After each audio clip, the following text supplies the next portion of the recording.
Good morning बच्चों।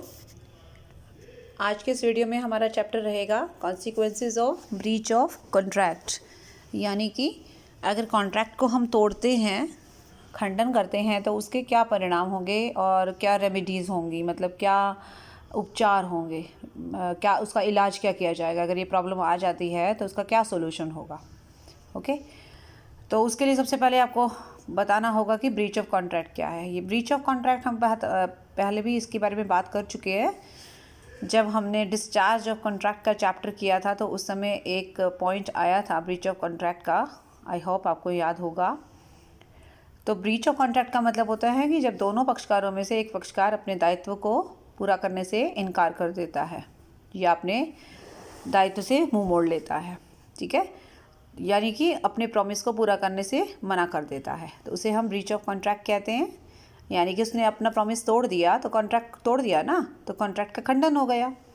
इसे हम ब्रीच ऑफ कॉन्ट्रैक्ट बोलेंगे। अभी मेन इस चैप्टर में यही है, क्योंकि ब्रीच ऑफ कॉन्ट्रैक्ट के बारे में डिटेल में हम उस चैप्टर में कर चुके हैं, तो अभी फ़िलहाल उसकी डिटेल पे जाने की ज़रूरत नहीं है।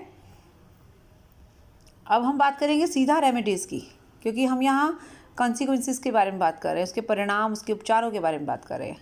ठीक है, तो रेमेडीज़ कौन कौन सी अवेलेबल होंगी एग्रीव्ड पार्टी को। एग्रीव्ड पार्टी का मतलब होता है वो पार्टी, वो पक्षकार जिसके साथ अन्याय हुआ है, जिसके साथ इनजस्टिस हुआ है, या वो पक्षकार जो बेचारा पूरा करना चाह रहा था लेकिन दूसरे पक्षकार ने गड़बड़ कर दी, दूसरे पार्टी ने गड़बड़ कर दी, उसने ब्रीच कर दिया। अब जो एग्रीव्ड पार्टी है, जो पीड़ित पक्षकार है, उसको क्या क्या रेमेडीज़ मिलेंगी, यानी उपचार होंगे, यानी कि उसके पास वो क्या कर सकता है। ठीक है, उसके पास क्या ऑप्शंस रहेंगे वो हम बात कर रहे हैं। ठीक है, तो सबसे पहला जो उसके पास ऑप्शन अवेलेबल रहेगा वो होगा एक्सऑनरेशन का। एक्सऑनरेशन का मतलब होता है कि वो भी एग्जेम्प्टेड हो जाएगा अपनी परफॉर्मेंस से। ठीक है, अब आपने अगर काम नहीं किया है तो मैं भी अपना काम छोड़ दूंगी बीच में ही। ठीक है ना, एक शॉपकीपर ने अगर अपना काम कर दिया है, यानी उसने आपको सामान दे दिया है, तो आपकी ड्यूटी क्या है, पैसे देने की है ना। और अगर आप पैसे नहीं देते हो तो फिर वो एक अलग बात है कि वो सामान भी दे चुका है, अब उसके पास रेमेडी दूसरी रहेगी, क्योंकि ये रेमेडी तो वो कर नहीं पाएगा, वो पहले ही अपना सामान दे चुका है। तो या तो ये होता ना कि पैसे आप देंगे तो मैं सामान आपको उपलब्ध करवाऊंगी, तो अगर आप पेमेंट नहीं करते हैं तो सामान भी आपको नहीं मिलेगा। यहाँ पर वो वाली बात लागू होगी कि अगर आप पेमेंट नहीं करोगे तो हम भी आपको सामान सप्लाई नहीं करेंगे। तो ऐसे केस में दूसरा पर्सन भी अपने जो उसने दायित्व पूरे करने हैं उस दायित्व से वो पीछे हट सकता है, वो भी कैंसिल कर सकता है। ऑब्वियसली जब एक पक्षकार अपने दायित्व से पीछे हो रहा है तो दूसरे पक्षकार को क्यों आप लेके बैठे रहोगे। वो भी तो यही कहेगा ना कि भाई जब तुम अपना काम नहीं करोगे तो फिर मैं भी नहीं कर सकता, मैं भी क्यों करूँ आपका काम। ठीक है ना, तो ऑब्वियसली ये तो दोनों के ऊपर बात आती है ना। अगर एक ये जो कॉन्ट्रैक्ट होता है ये दोनों की सहमति से होता है और दोनों पक्षकारों, दोनों पार्टीज़ के बीच में कुछ राइट्स एंड ड्यूटीज़ क्रिएट होती हैं। अब ये थोड़ी ना कि आपको सिर्फ राइट मिलेगा और ड्यूटी नहीं पूरी करोगे, या दूसरे को सिर्फ ड्यूटी मिलेगी और राइट नहीं होगा उसके पास। दोनों के पास राइट्स, दोनों के पास ड्यूटीज़ हैं। अगर एक पर्सन अपनी ड्यूटी पूरी करता है तो उसके माइंड में क्या होता है कि दूसरा पर्सन भी अपने दायित्व को पूरा करे। ठीक है, तो अगर एक व्यक्ति के साथ आपकी कोई डील हुई है, मतलब हम एक्चुअली थोड़े कमर्शियल बातों को लेकर चल रहे हैं ना, सोशल एग्रीमेंट्स को लेकर नहीं चल रहे हैं हम। कमर्शियल हम बात कर रहे हैं ऐसे एग्रीमेंट्स, ऐसे कॉन्ट्रैक्ट्स की जो ऐसे एग्रीमेंट्स की जो एनफोर्सेबल है, मतलब जो कॉन्ट्रैक्ट्स है। ठीक है ना, तो अगर एक पर्सन ने दूसरे पर्सन के साथ कुछ प्रॉमिस किया है और अगर वो प्रॉमिस तोड़ता है तो दूसरा पर्सन भी अपने प्रॉमिस से पीछे हट सकता है, मतलब कैंसिल कर सकता है। जो काम उसे करना था वो उस काम को करने से मना कर देगा। ठीक है, लेकिन इस पॉइंट के कुछ एक्सेप्शंस हैं, यानी अपवाद है। क्या क्या अपवाद हैं देख लेते हैं। सबसे पहला अपवाद है कि जो एग्रीव्ड पार्टी होगी, अगर आपने या आपके व्यवहार से कुछ ऐसा लगता है कि आप कैंसिल भी करना चाहते हो लेकिन आप काम ऐसे कर रहे हो कि आपके व्यवहार से कैंसिल नहीं लग रहा है। अब जैसे मान लीजिए आप किसी को कोई पैसे उधार देते हैं, ठीक है, और आपने 2 महीने के लिए उधार दिया और आपने कहा भैया 2 महीने के बाद मुझे वापस कर देना। ठीक है जी, 2 महीने तक तो चलो वो यूज़ कर सकता है, 2 महीने के बाद वो पैसे वापस नहीं करने आता, वो तीसरे महीने में आपके पास आता है इंटरेस्ट देने। जैसे कि नॉर्मली वो हर महीने का इंटरेस्ट दे ही रहा है, तीसरे महीने वो इंटरेस्ट देने फिर से आ जाता है। तो अब आपका जो माइंड सेट है वो तो यही कहना वो होना चाहिए ना कि भैया मैं इंटरेस्ट नहीं लूँगा, मुझे तो मेरे पास पैसे चाहिए, ना मैं तेरे खिलाफ़ कोई एक्शन लूँगा। आपने क्या किया, उससे तीसरे महीने का इंटरेस्ट ले लिया। भाई एक तरफ तो आप कह रहे हो कि मैं पैसे 2 महीने के बाद उधार नहीं रखूँगा, और दूसरा आप उसका तीसरे महीने का इंटरेस्ट भी ले रहे हो। दोनों बातें साइमल्टेनियसली नहीं चल सकती, ठीक है। इसका मतलब तो यही है कि आपने उसका आपके द्वारा रखे हुए पैसों को ज़्यादा समय तक रखना, इससे ये चीज़ आपको एक्सेप्टेबल है, आपको कोई प्रॉब्लम ही नहीं है। या तो आप इंटरेस्ट रखने से मना कर दो। अब आपने इंटरेस्ट भी रख लिया है और उसके बाद भी ये शोर मचा रहे हो कि ओहो तूने पैसे नहीं दिए, पैसे नहीं दिए, तो भैया एक काम ही होगा, या तो आप पैसा वापस लेने के लिए अपनी एक्शन प्लान डिसाइड करोगे, या फिर आप इंटरेस्ट रख रहे हो तो बात ख़त्म, फिर इसका मतलब आगे चलता रहेगा मामला, ठीक है। तो वो पहला पॉइंट कह रहा है कि अगर एग्रीव्ड पार्टी अपने बिहेवियर से, अपने का तौर तरीके से कुछ इस तरीके से इंडिकेट कर रही है कि उसको कोई प्रॉब्लम ही नहीं है आपके प्रॉमिस तोड़ने से या आपके प्रॉमिस को बीच में छोड़ देने से, उसको उसके व्यवहार से ऐसा कुछ नहीं प्रतीत हो रहा। इट मीन्स कि ही और शी हैज़ नो ऑब्जेक्शन। तो एक्सोनरेशन का राइट नहीं रह जाता फिर उसका। एक्सोनरेशन का राइट बेटा तभी होता है जब आप वही मतलब आप उसको जो भी उसने प्रॉमिस तोड़ा है तो उसके बदले में जो आपको करना चाहिए, मतलब जो अगेंस्ट जाना चाहिए, एक्शन प्लान दिखाना चाहिए या कुछ उसके खिलाफ कार्रवाई करनी चाहिए, ऐसा तो कुछ नहीं कर रहे हैं आप। इसका मतलब ये होता है कि इसका मतलब आप उसकी जो उसने किया है, यानी कि उसने जो प्रॉमिस तोड़ा है उसके लिए आपको कोई प्रॉब्लम नहीं है। तो और कई बार ऐसा भी होता है कि बंदा उस समय तो थोड़ा चुप कर जाता है, बाद में फिर शोर मचाने लग जाएगा, ऐसा नहीं होता है। एक ना हर चीज़ का एक सिस्टम होता है, एक तरीका होता है। अगर जब टाइम बोलने का था तब तो आप बोले नहीं, तब आप चुप रहे हो और बाद में आप शोर मचा रहे हो, तो ये नहीं हो पाएगा। एक्सोनरेशन मतलब कैंसिल करने का राइट आपको तभी मिलेगा जब आप एक तरीके से काम करेंगे, यानी कि सामने वाले ने प्रॉमिस तोड़ा और आप तुरंत एक्शन लेंगे कि हाँ भैया मैं भी अब आगे अपनी कोई भी ड्यूटी पूरी नहीं करूँगा क्योंकि तुमने अपना प्रॉमिस तोड़ दिया है, राइट। दूसरे नंबर पे आ जाते हैं when the contract is not divisible. अभी कई बार क्या होता है कि कॉन्ट्रैक्ट हम करते हैं ना, तो वो कई बार कुछ पार्ट्स में मतलब डिवाइड कर सकते हैं कॉन्ट्रैक्ट को, या फिर ये लगा लो कि कॉन्ट्रैक्ट जो है ना वो एक से ज़्यादा कार्यों के लिए है। आपने पैसा किसी के साथ लेन देन कर रहे हो, उसमें एक तो लेन देन लीगल है और एक इलीगल है। इलीगल मतलब कुछ इलीगल सामान का कुछ लेन देन है और एक लीगल के लिए है, ठीक है ना। अब देखो एक ही पर्सन से है कॉन्ट्रैक्ट और उसी कॉन्ट्रैक्ट के अंदर ही आप 2 तरह के काम कर रहे हो, लेकिन अगर दोनों का लेना देना, दोनों का पैसों का लेना देना क्लियर है कि हाँ ये पैसा इसके लिए और ये पैसा उसके लिए, तो हाँ ठीक है, you can divide the contract in 2 parts, 2 parts में डिवाइड कर सकते हो ना आप। लेकिन अगर कॉन्ट्रैक्ट डिविजिबल नहीं है, डिविजिबल का मतलब होता है, अब यहाँ पे तो मैंने कह दिया ना कि ये पैसा तो मैं तुम्हारे को इस काम के लिए दे रही हूँ, कपड़े का बिज़नेस करने के लिए दे रही हूँ, और दूसरा पैसा जो है ना वो मैंने आपको एक स्मगलिंग के लिए दिया है। इफ़ कॉन्ट्रैक्ट इज़ डिविजिबल, अगर कॉन्ट्रैक्ट को डिवाइड कर सकते हैं और आप बता सकते हो कि ये पोर्शन इसका और ये पोर्शन इसका है, तो जो पोर्शन गलत कार्य के लिए है वो आप मतलब देखो, मैं जो बात बताने की कोशिश कर रही हूँ वो यही है कि कॉन्ट्रैक्ट तो अगर डिविजिबल है तो एक चीज़ बंद कर सकते हैं, दूसरी चीज़ रख सकते हैं, शुरू कर सकते हैं। यहाँ तो मैंने चलो लीगल और इलीगल कर दिया ना, मान लीजिए दोनों ही लीगल हो 1%, मैं ये नहीं कह रही कि लीगल दोनों इलीगल है या एक इलीगल है और एक लीगल है, मैं सिर्फ वो आपको समझाने के लिए कह रही थी। अदरवाइज़ अगर हम एग्जांपल लें, 2 अलग अलग कार्यों के लिए हम आपसे कॉन्ट्रैक्ट कर रहे हैं, कॉन्ट्रैक्ट एक ही है लेकिन उसमें 2 कार्य सम्मिलित हैं, 2 कार्य शामिल हैं, 2 काम शामिल हैं। एक काम तो आप बिल्कुल ठीक ठाक कर दिया आपने, दूसरे काम में आप गड़बड़ कर रहे हो।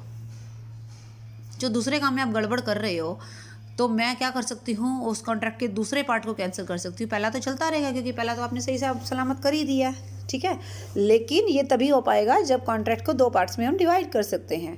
अगर कॉन्ट्रैक्ट डिविजिबल नहीं है, अगर सारा मामला बिल्कुल बीच में ऐसे मिक्स सा हो रखा है कि ये नहीं पता लग रहा कि कितना पैसा या कौन सी चीज़ किसके लिए है, कौन से कार्य के लिए है, तो आप तोड़ोगे तो सारे कॉन्ट्रैक्ट तोड़ोगे, पीछे हटोगे तो सारे कॉन्ट्रैक्ट के लिए पीछे हटोगे। ये नहीं है कि क्योंकि उसमें आधा अधूरा वाला सीन नहीं है ना, वो तो सब मिक्स्ड हो रहा है।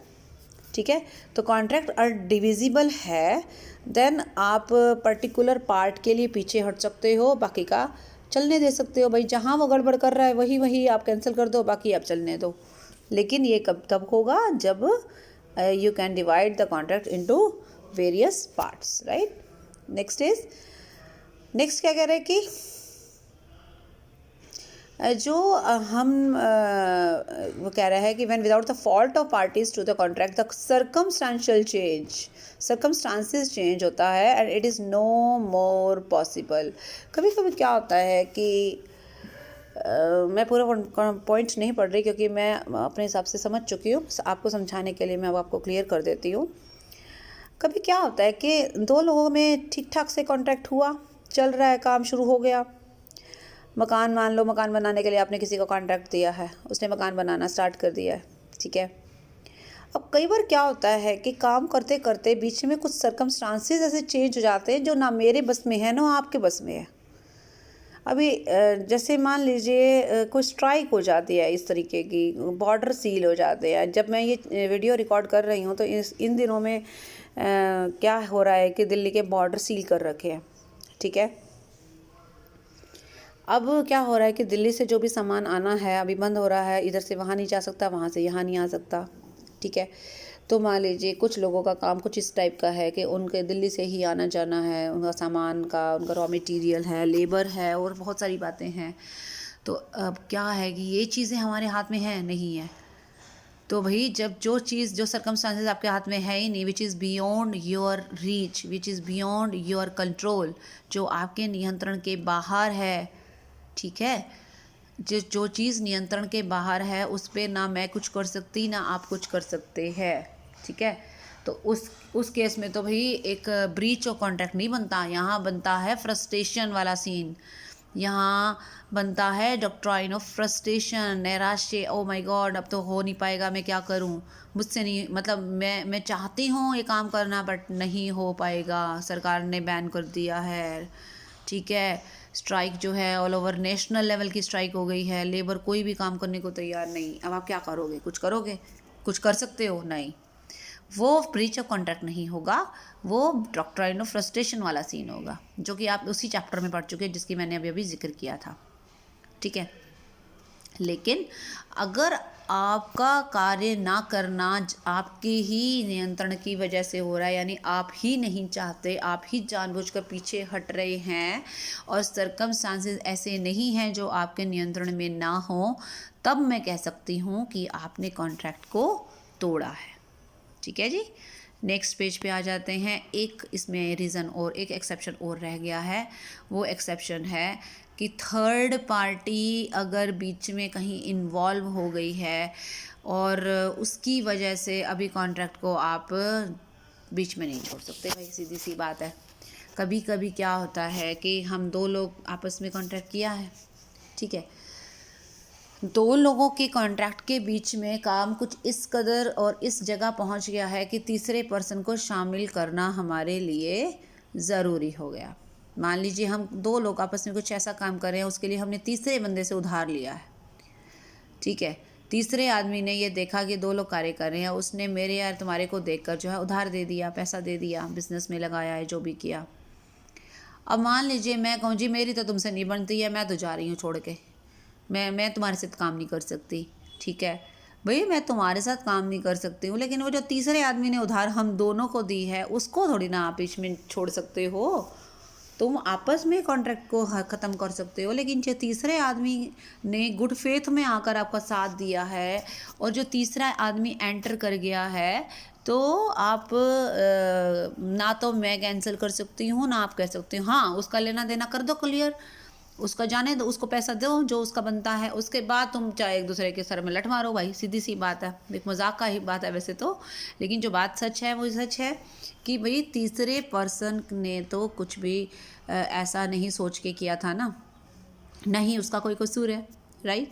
सो अगर आप कैंसिल करना चाहते हो तो किसी तीसरे के नुकसान की कॉस्ट पर नहीं कर सकते आप, राइट। तो थर्ड पार्टी का अगर कोई बेनिफिट बीच में है देन आपको बेनिफिट इन द सेंस कि भाई वो गुड फेथ में आया है, तो उसके प्रति जो आपका लेना देना है वो क्लियर करने के बाद ही आप अपना कॉन्ट्रैक्ट कैंसिल कर सकते हो, आप पीछे हट सकते हो, आप या दूसरा पक्षकार। ओके, तो ये जो सारे एक्सेप्शंस थे ये किस चीज़ के थे, ये आपके फर्स्ट पॉइंट के थे।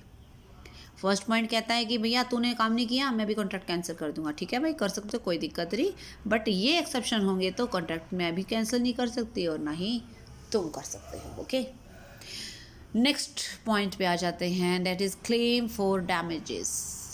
एक तो रेमेडी हो गई कि मैं कैंसिल कर दूंगी, ठीक है। दूसरी रेमेडी हो गई, दूसरा उपचार ये हो गया कि अगर तुम्हारे कैंसिलेशन की वजह से मुझे कोई नुकसान हुआ होगा देन आप ही हो जो मेरा नुकसान भी भरोगे। मैंने आपको कुछ सामान का ऑर्डर दिया कि भैया मुझे ना दिवाली पे सामान, दिवाली के मौके के लिए मुझे ये सामान ऑर्डर किया है मैंने, जैसे लाइट्स हैं, जैसे क्रैकर्स हैं, जैसे कोई भी गिफ्ट आइटम्स हैं जो दिवाली पर आपको लगता है कि जिसकी सेल ज़्यादा होती है और जिसमें लोग प्रॉफिट ज़्यादा कमाते हैं। मैंने ऑर्डर किया है और आपने दिवाली तक तो सामान ही नहीं भिजवाया। जिस मौके के लिए तो मैं सामान मंगवा रही थी आपने उस टाइम तक सामान ही नहीं पहुंचाया। अच्छा ठीक है, अब मैंने 10 दिन आपका वेट किया, हो सकता है मैंने आपको 1 हफ़्ते का टाइम दिया और आपने मेरे को 1 हफ़्ते तक नहीं बचाया, तो मुझे भी हाथ पर हाथ रख कर तो नहीं बैठना चाहिए ना। मैं क्या करूँगी, मैं इन बिटवीन आप देख रही हूँ कि आप नहीं भेज रहे हो, आपसे बात करके भाई ठीक है आप नहीं भेज रहे हो, आपने कैंसिल कर दिया या जो भी है, या तो आप टाइम पे बता देते, आपने टाइम पे बताया भी नहीं, कोई बात नहीं। मैंने क्या किया, हाथ पैर मारे इधर उधर और किसी और सप्लायर से बात करी और उससे मंगवा लिया। आपसे जो मैंने सामान मंगवाया था वो था 10 रुपये पर यूनिट, लेकिन मुझे आनन फानन में दूसरे को ऑर्डर देना पड़ा जिसने इस बात का फ़ायदा उठाते हुए मुझे 15 रुपये यूनिट पर देने के लिए कहा। अब मुझे वो 5 रुपये यूनिट एक्स्ट्रा देने पड़े। अगर यही मैं उससे पहले बात करती और मेरी मजबूरी ना होती तो शायद वो भी मुझे 10 रुपये में दे ही देता, लेकिन ऐसा नहीं हुआ। तो आपके डीले की वजह से मुझे 5 रुपये एक्स्ट्रा का एक नुकसान जो भरना पड़ा, वो नुकसान किसकी वजह से है, आपकी वजह से है। तो वो नुकसान मैं किससे लूँगी, आपसे लूँगी।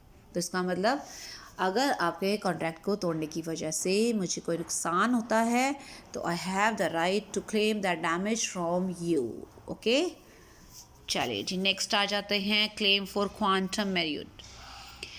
क्वांटम मेरिट का मतलब होता है कि जितना मैंने काम किया, एज मच एज अर्न, जितना काम किया उतना तो भैया पैसा दे दो। इसको एक एग्जांपल से समझते हैं ये पूरे पैराग्राफ को। क्या है, एक पर्सन मकान बनवाना चाहता है, कॉन्ट्रैक्टर से बात करता है, कॉन्ट्रैक्टर कहता है ठीक है जी बना देंगे, कोई दिक्कत नहीं है, 2 साल लग जाएंगे। मैंने कहा कोई बात नहीं, चलिए जी काम शुरू हुआ। कॉन्ट्रैक्टर और पर्सन के बीच में कॉन्ट्रैक्ट हुआ कि वो कॉन्ट्रैक्टर का मतलब वो जो बिल्डिंग या घर बनाने के जो कॉन्ट्रैक्ट ठेके लेते हैं, उसको हम वही जो कॉन्ट्रैक्ट आप पढ़ रहे हो, बात वही आ गई है। तो उसको हम कॉन्ट्रैक्टर भी बोलते हैं, जो बिल्डिंग बनाते हैं ना, ये इस तरीके के जो, या आपने देखा होगा कि सड़कें बनते हैं और बड़ी बड़ी कंस्ट्रक्शंस हो रही होती हैं। तो जो पर्सन इन सब का सबकी जिम्मेवारी होती है जिस पे, उसको कॉन्ट्रैक्टर भी बोल सकते हैं उसको, ठीक है, जनरल लैंग्वेज में। ओके, कॉन्ट्रैक्टर भी इसलिए बोलते हैं क्योंकि उसने कॉन्ट्रैक्ट कर रखा है, इसलिए कॉन्ट्रैक्टर बोलते हैं। एक्चुअली यही कॉन्ट्रैक्ट है, तो उसी से कॉन्ट्रैक्टर वर्ड निकल कर आया है। तो मैं बात कर रही थी, एक पर्सन ने कॉन्ट्रैक्टर से बात करी कि हाँ भाई मुझे ना इतना बिल्डिंग बनवानी है, मुझे घर बनवाना है डबल स्टोरी। उसने कहा ठीक है। तो अब कॉन्ट्रैक्ट में ये क्लॉज रख लिया गया कि पूरी बिल्डिंग बनने के बाद ही पेमेंट होगी, ठीक है।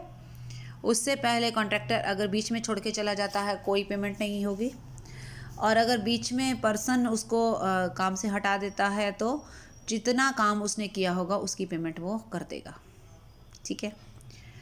एक स्टोरी बनते ही, एक मंजिल बनते ही जो पर्सन था उसने कॉन्ट्रैक्टर को कहा भैया मुझे तेरा काम पसंद नहीं आया, मुझे और करवाना नहीं है, तो अपना जा कैसे भाई, जितना काम किया है उसका पैसा, तो अभी मुझे तो आपका काम पसंद नहीं आया तो मैं पैसा नहीं दे सकता।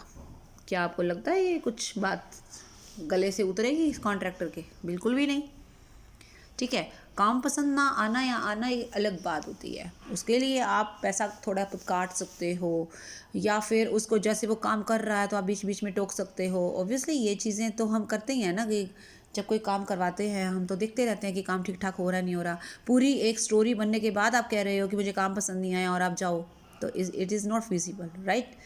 तो ऐसा नहीं होगा, क्योंकि कॉन्ट्रैक्ट में ये लिखा गया है कि अगर आप बीच में कॉन्ट्रैक्ट को तोड़ते हो तो आप कॉन्ट्रैक्टर को जितना उसने काम किया है उसका पैसा दे दोगे। तो आपका ये एक कर्तव्य है, एक ड्यूटी है आपकी, कि वो एक स्टोरी के बदले में आपको जितना पैसा बनता होगा ना कैलकुलेशन करके, वो आप उसको दोगे तभी वो जाएगा, नहीं तो वो आपके खिलाफ कोर्ट केस कर सकता है, बिल्कुल, इसमें कोई डाउट नहीं है। अब मैं मामले कहानी को उल्टा कर देती हूँ। कैसे? ट्विस्ट कहानी में ये आ सकता है कि आपने कुछ नहीं किया, कॉन्ट्रैक्टर ही बीच में कहता है जी मैं तो जा रहा हूँ जी, मेरे से नहीं बनती है, मैं मेरे को कुछ प्रॉब्लम है, या मुझे कहीं बाहर जाना है और मेरे पास टाइम नहीं, मतलब कोई भी रीज़न हो सकता है, मुझे मेरा पैसा वापस, मेरे को जितना काम किया ना उतना पैसा दे दो। अब यहाँ देखो, कॉन्ट्रैक्ट में क्लॉज था कि पूरा काम किए करने के बाद ही पैसा मिलेगा, तो कॉन्ट्रैक्टर बीच में काम छोड़ सकता है? नहीं छोड़ सकता। हाँ, कोई जेन्युइन रीज़न हो जो उसके कंट्रोल के बाहर हो। एक तो होता है ना जान के छोड़ के जा रहा है, नहीं सब कुछ ठीक ठाक चल रहा है फिर भी वो जा रहा है, इसका मतलब तो वो हमें परेशान कर रहा है ना। अब इस टाइम पे क्या पता कोई और बंदा हमें मिले ना मिले काम के लिए, वो सब प्रॉब्लम हो सकती है बंदे के साथ।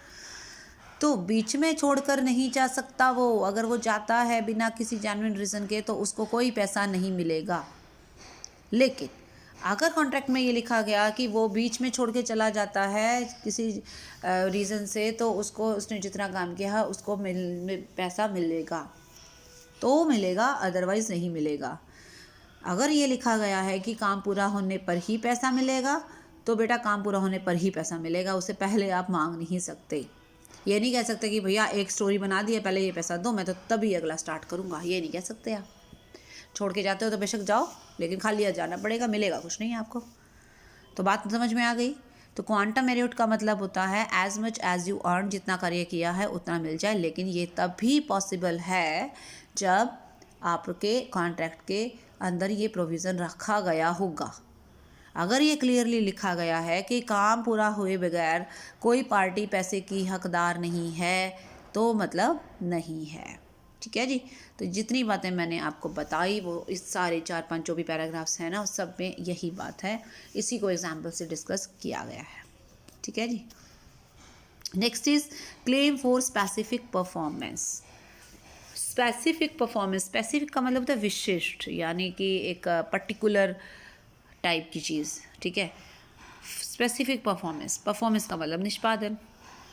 कई बार क्या होता है कि हम जब कॉन्ट्रैक्ट को बीच में तोड़ते हैं, अभी ये देखो कॉन्ट्रैक्ट को तोड़ा, डैमेजेस लिया, ओवर पहले जो आया था कॉन्ट्रैक्ट को तोड़ा, एक्सोनरेशन हुआ, कैंसिल कर दिया, कॉन्ट्रैक्ट को तोड़ा, जितना पैसा मेरा बनता भैया मुझे दो, तुम कॉन्ट्रैक्ट को तोड़ रहे हो तो ठीक है। तो एक और है, दैट इज़ कॉन्ट्रैक्ट को तोड़ने के बाद भी मैं आपसे डिमांड कर सकती हूँ कि भाई जो तोड़ा है ना तुमने, मेरे को ऐसे कैसे काम करके दो, मुझे पैसों से कोई लेना देना नहीं, मुझे डैमेजेस नहीं चाहिए। ठीक है, मुझे वही काम चाहिए जो मैं तुमसे करवाना चाहती थी। इसका मतलब थोड़ा सा समझ लीजिए क्या सीन है। कभी कभी क्या होता है कि किसी कार्य को करने या किसी भी चीज़ के साथ हम लोग इमोशनली अटैच हो जाते हैं, तो वहाँ अगर वो कार्य अच्छे से पूरा नहीं होता या कोई हमें बीच में डिच कर जाता है, धोखा दे जाता है, प्रॉमिस हमारा तोड़ जाता है ना, तो वो चीज़ हमें बड़ी हर्ट करती है। और कुछ बातें ऐसी होती हैं जिसमें पैसा कोई उपचार, यानी कि पैसे से इलाज नहीं होता है उस चीज़ का। पैसे, मान लीजिए हमने किसी की इंसल्ट कर दी भरे बाज़ार में, सबके सामने, क्लास में किसी मतलब ये ग्रुप में किसी ने सबके सामने किसी को कुछ उल्टा सीधा बोल दिया, ये इंसल्ट है। क्या इस इंसल्ट को पैसों से तोला जा सकता है? हाँ भाई ये ले 500 रुपये पकड़ और एक थप्पड़ मारने दे मुझे, कोई बात नहीं, थप्पड़ ही तो मारा है, क्या हो गया, ले 500 रुपये पकड़। क्या ये लग रहा है कुछ फिजिबल सा, या कि हाँ कोई बात नहीं थी? अब ऐसे तो खैर ऐसे कई लोग ऐसे भी मिल जाएंगे आपको जो कहेंगे ठीक है एक थप्पड़ के लिए 500 रुपये, ज़्यादा कोई कम तो है नहीं, चलो भाई फ्री में अगर 500 रुपये मिल रहे हैं, एक थप्पड़ का क्या है। खैर वो एक अलग मजाक की बात है। हालांकि हर तरह के लोग रहते हैं दुनिया में, पर जो बात जनरल है, जो बात एक जेन्युइन बात है, वो यही है कि देर आर सम सर्कमस्टांसेस जहाँ हमको लगता है कि भाई नो नो नो, पैसों से हम किसी की रिस्पेक्ट या किसी की मतलब ऐसे नहीं है कि पैसा किसी की बेइज्जती करने का आपको राइट देता है या किसी को बीच में ही धोखा देकर और छोड़ के जाने का राइट देता है, नो। और इससे आप ये इलाज नहीं कर सकते। तो कभी कभी ऐसा होता है कि जब एक पक्षकार दूसरे पक्षकार को धोखा देता है, डिच करता है, ब्रीच करता है कॉन्ट्रैक्ट का, तो दूसरा पक्षकार कोर्ट से ये मांगता है कि भैया मुझे डैमेजेस नहीं चाहिए, मुझे क्लेम नहीं चाहिए डैमेजेस का, मुझे नुकसान की भरपाई नहीं चाहिए, मुझे तो ये चाहिए कि ये बंदा मेरा कोई ये काम उसी तरीके से करे जैसे मैं चाहता था। इसमें एक केस भी आया था, एक मकान व्यक्ति ख़रीदना चाहता था और उसने मकान देख भी लिया है, बड़ी अच्छी लोकेशन पे था, बीच था और सामने बड़ा अच्छा व्यू था। और क्या हुआ कि प्रॉपर्टी डीलर या किसी की वजह से वो मकान जो है इसको मिलने की बजाय वो ज़्यादा पैसों में उसने कहीं और किसी को बेच दिया। तो इसको बड़ा फील हुआ कि अरे ये क्या हुआ, मतलब मुझे तो इसी लोकेशन पे ऐसा मकान चाहिए था। ठीक है, कुछ ऐसा ही सिलसिला हुआ था, कुछ एक केस आया था, शायद आपके यहाँ पे इसमें ले भी रखा होगा। तो कोर्ट से उसने यही बोला कि भाई इन्होंने मेरे को ये मकान जो दिलवाने का वादा किया था, मैं सिर्फ चाहता हूँ कि मुझे ऐसे ही लोकेशन का मकान दे दिया जाए, वही मेरे लिए रेमेडी है, राइट। तो इसका मतलब वो क्या कि क्लेम किस चीज़ का किया मैंने, कि मुझे वैसी ही परफॉर्मेंस चाहिए जैसी मैं एक्सपेक्ट कर रहा था, स्पेसिफिक परफॉर्मेंस, वही पर्टिकुलर परफॉर्मेंस जैसी मैं उम्मीद करके चल रहा था। ठीक है, लास्ट पॉइंट है क्लेम फॉर इंजंक्शन। इंजंक्शन का मतलब होता है भाई तुम मेरा काम नहीं करोगे तो मैं तुम्हें किसी और का काम भी नहीं करने दूंगी। ये है क्लेम फॉर इंजंक्शन, मतलब तुम पे रोक लगा देना कि ठीक है तुम मेरा काम बीच में, तुम मेरा कॉन्ट्रैक्ट बीच में तोड़ के गए ना, तुम मेरा मकान बीच में छोड़ के गए ना, अब मैं कोर्ट से ऐसे ऑर्डर निकलवाता हूँ कि भाई तुम और किसी का मकान भी ना बना पाओ या और किसी का काम भी ना कर पाओ।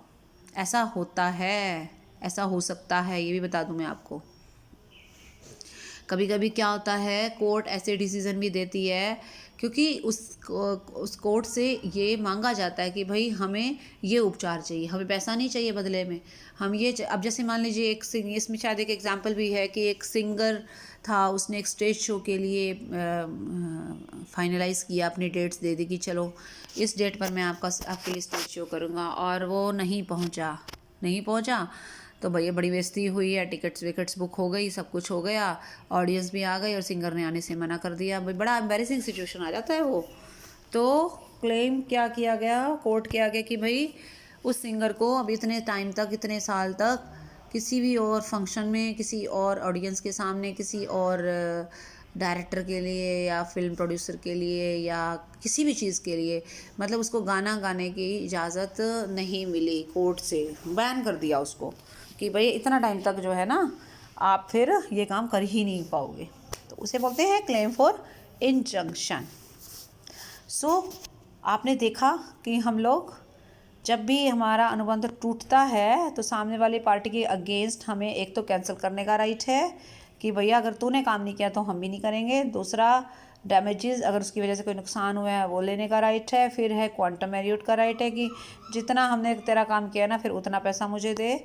और उसके बाद है क्लेम फॉर स्पेसिफिक परफॉर्मेंस, यानी कि हम पर्टिकुलर परफॉर्मेंस के लिए कोर्ट को अपनी रिक्वेस्ट भेज सकते हैं। और last one is claim for injunction. Injunction का मतलब जैसा काम किया था, किसी और का भी काम करने से आपको रोकना, उस चीज़ से दूर लेके जाना मतलब।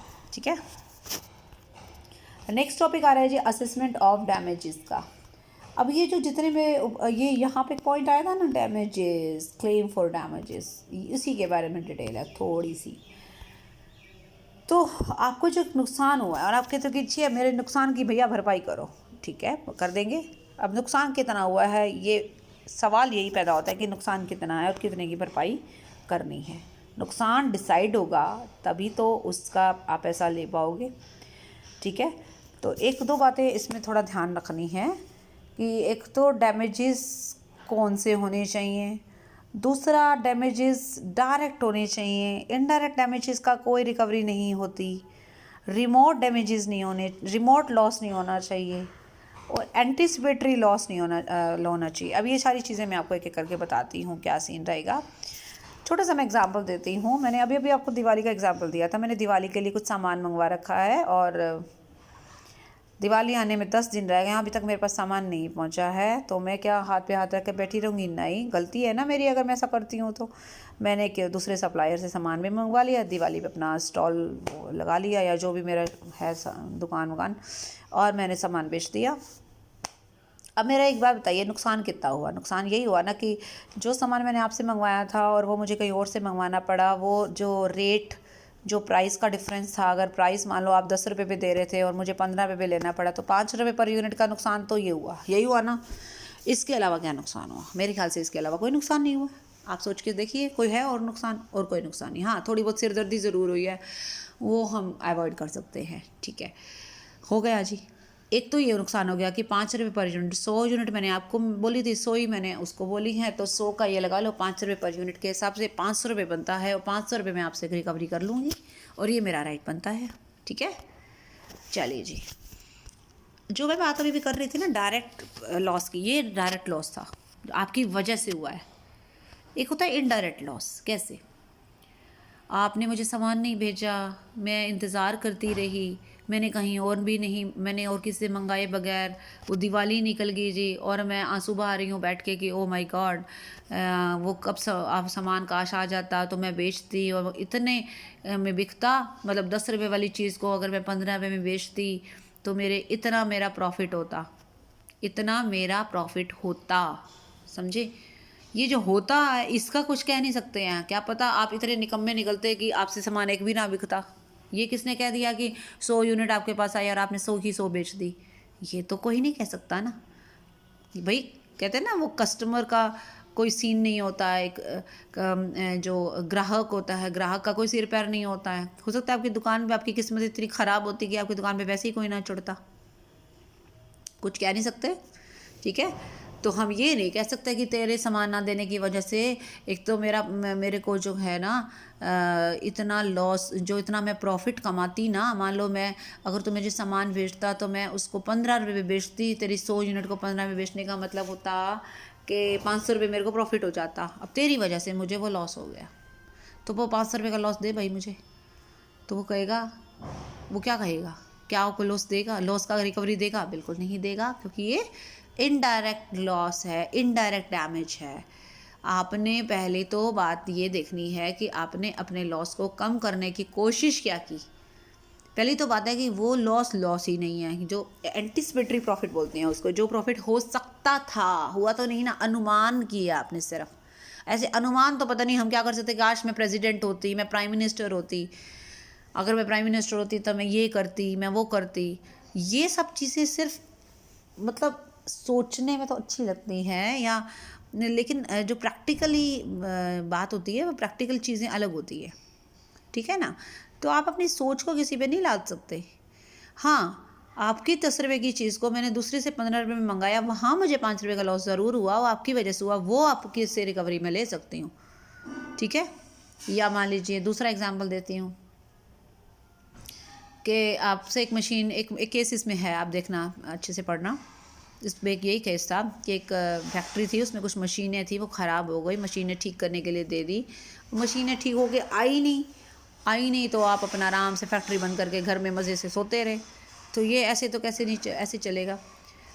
तो अब उसने क्या किया, इनडायरेक्ट लॉस का रिकवरी के लिए क्लेम डाल दिया कि भाई अगर मशीनें आती तो मेरा यहाँ पे फैक्ट्री चलती तो इतना प्रोडक्शन होता तो मैं बेचता, और मुझे क्या होता, प्रॉफिट होता, ठीक है। अब इसमें दो बातें हैं। अगर मशीन ठीक हो गई, अब देखो मशीन तो ऐसी चीज़ है ना, अब आपके पास गई हुई है ठीक होने, अब आपने डिले कर दिया है, ठीक है ना, तो जितना दिन आपने डिले किया ना, उतने दिन के प्रोडक्शन का लॉस, ये तो हो गया डायरेक्ट लॉस, ये तो हो गया डायरेक्ट लॉस, क्योंकि ऑब्वियसली मशीन मेरे पास होती तो वो चलती और प्रोडक्शन होता, बट वो बिकती कितने में, और वो जो लॉस होता वो इनडायरेक्ट हो गया, वो मैं नहीं रिकवर कर सकती, ठीक है ना। मैं आपसे सिर्फ उतने दिन जितने दिन आपने 5 दिन डिले किया है, मेरा एवरेज पर डे का जो प्रोडक्शन का यूनिट होता है, ये यूनिट्स प्रोड्यूस होती हैं, उसके हिसाब से कैलकुलेट करके मान लीजिए मैं 1000 यूनिट एक दिन में प्रोड्यूस करती हूँ और आपने 5 दिन लेट कर दिया है, तो 5000 यूनिट प्रोड्यूस नहीं हुई ना। तो 5000 यूनिट को अगर मैं बाज़ार में मेरा जो रेट बनता है मान लो 2 रुपये के हिसाब से 10,000 रुपये, ये मान के चलती हूँ कि भैया इतना प्रोडक्शन में आपने मेरा लॉस करवा दिया 5 दिन लेट करके, ठीक है। या फिर मैंने आगे माल जो सप्लाई करना था तो 5 दिन में लेट हो गई तो मुझे वहाँ इतनी पेनल्टी भरनी पड़ी। वो पेनल्टी मैंने आपकी वजह से भरी क्योंकि आपने 5 दिन लेट कर दिया। लेकिन वो चीज़ कब बोला वो इतने में बेच, देखो वो तो डील हो चुकी थी ना मेरी, मैंने कहीं से ऑर्डर ले रखा था कि मैं इतना माल सप्लाई करूँगी, लेकिन आपने मेरी मशीन लाने में लेट कर दिया तो मेरा माल सप्लाई होने में लेट हो गया, मुझे वो माल कहीं और से उठा के देना पड़ा, वहाँ एक्स्ट्रा जो पैसा लगा वही आपसे मैं पेनल्टी ले सकती हूँ। ये बात तो क्लियर हो गई। वो मतलब पेनल्टी भी नहीं, मतलब डैमेजेस ले सकती हूँ, ठीक है। लेकिन यहाँ पर एक पॉइंट ध्यान में रखना, वो ये देखा जाएगा कि क्या आपने उस डैमेज को कम करने की कोशिश करी। हाँ की ना, मैंने कहीं और से सामान उठाकर बेचा ना, बिल्कुल किया। लेकिन अगर मैं वो सामान कहीं और से उठाकर ना बेचती, फिर मुझे जो लॉस होता उसकी ज़िम्मेवारी आपकी नहीं है, वो मेरी खुद की है, क्योंकि मैंने कोई रेमेडी खुद, मतलब मैंने कोई कोशिश ही नहीं की अपने लॉस को कम करने, ठीक है जी। तो ये जो मैंने हाईलाइट कर रखा है इस पर ध्यान देना। एक तो डैमेजेस फॉर द लॉस जो है उसने सफ़र किया है, ये तो एग्जांपल की बात कर रहे हैं। ये वाला जो क्लेम है वो वैलिड होना चाहिए और जो दूसरी पार्टी है उसको पता होना चाहिए सामान आप क्यों मंगवा रहे हैं, किस मौके के लिए मंगवा रहे हैं। अब दिवाली की बात करें तो मैंने बोलना है भैया मैं दिवाली के लिए मंगवा रही हूँ, एक तो मैंने कहा ठीक है मैं घर के लिए मंगवा रही हूँ और एक मैं बेचने के लिए मंगवा रही हूँ, दोनों में फ़र्क है। तो मुझे ये बताना पड़ेगा कि what is the motive of my of this transaction, ठीक है। Why I am buying this goods, just I want to buy I am buying these goods because I want to sell it or I am going to use it in my house। तो ये आपके यहाँ पर है कि आप क्या करना चाह रहे हो। तो इसकी इंटीमेशन सामने वाली पार्टी को थी या नहीं थी, सामने वाले पक्षकार को थी या नहीं थी।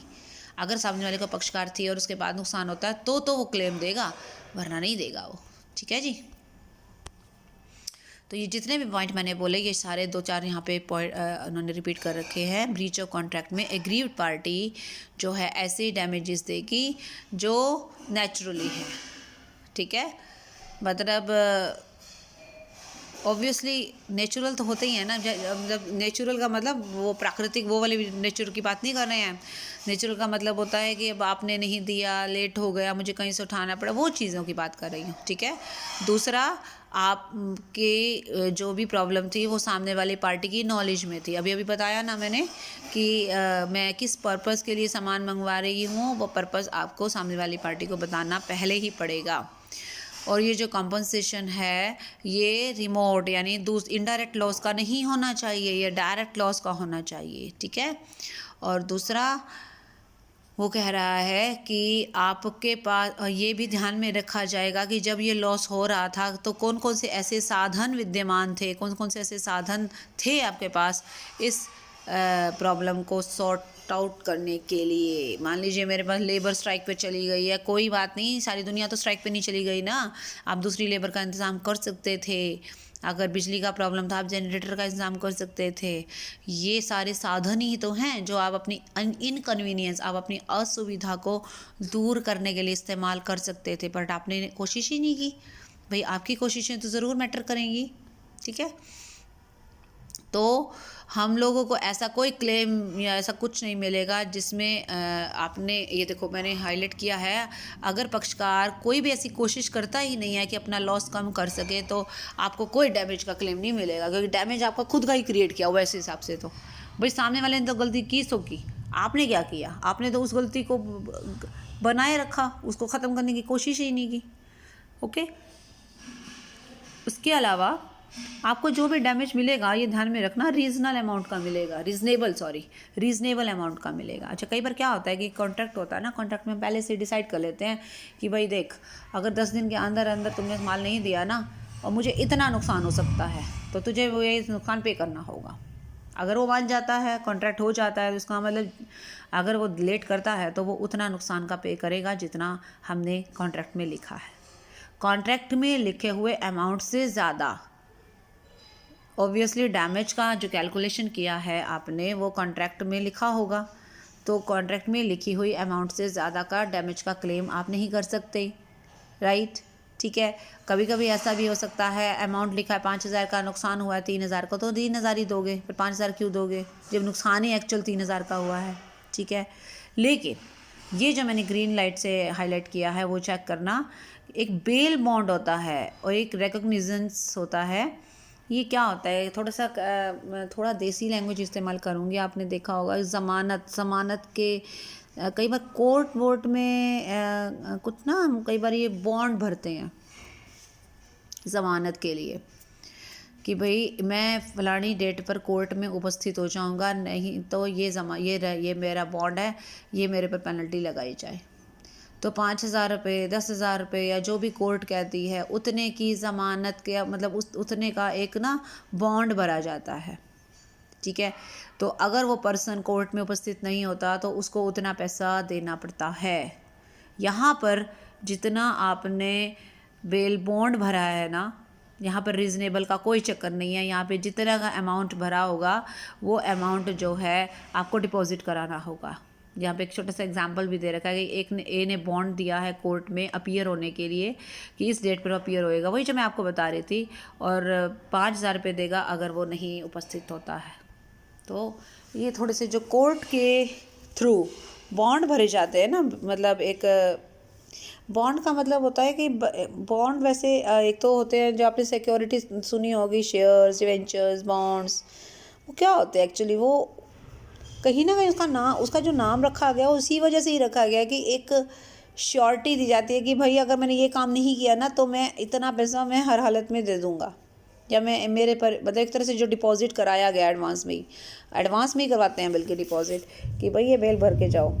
ये आपने देखा होगा कि कई बार या सुना होगा कई बार किसी व्यक्ति को जैसे पकड़ लेती है पुलिस, ठीक है, और उसकी जब ज़मानत होती है तो जो लोग ज़मानत करवाते हैं तो वो कुछ पर्टिकुलर अमाउंट ज़मानत के तौर पर वहाँ रखते हैं कि भाई ये एक तरह से उस पर्सन के लिए एक कोर्ट के थ्रू होता है ये सारी चीज़ें, तो एक वो कुछ पर्टिकुलर अमाउंट रखा जाता है बेल के लिए, ज़मानत के लिए।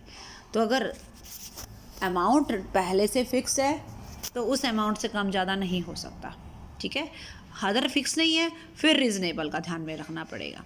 ओके जी, तो इस वीडियो में अब आपने ये देखा है कि क्या हो सकता है ब्रीच ऑफ कॉन्ट्रैक्ट के केस में जो एग्रीव्ड पार्टी है उसको क्या क्या रेमेडीज़ अवेलेबल होती हैं। इस वीडियो में इतना ही, नेक्स्ट वीडियो में हम बाद में बात करते हैं।